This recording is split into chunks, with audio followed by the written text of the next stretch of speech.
raw reaction lang nila dun sa pizza. Sabi nila kasi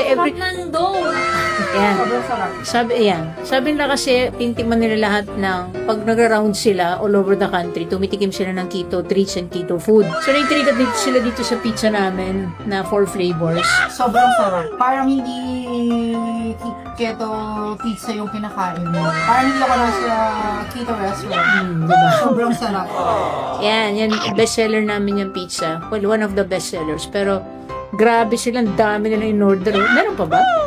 Hindi ko lang pala. Parang grabe as in, dalawa lang sila pero ang dami talaga nilang, as in, promise guys, ang dami nilang in-order talaga. Yan po. Parang pangatlong round na to. Pangatlong round na ng latag ng food. Ayan. Una ata sweets, siomay, tapos siomay and 3 rolls. Parang lahat yata sa menu namin. Titikman kahit pa paano. Sinulit daw nila kasi yung trip nila dito sa from Paranaque. So, ayan, kanina kasi wala silang mga food pa.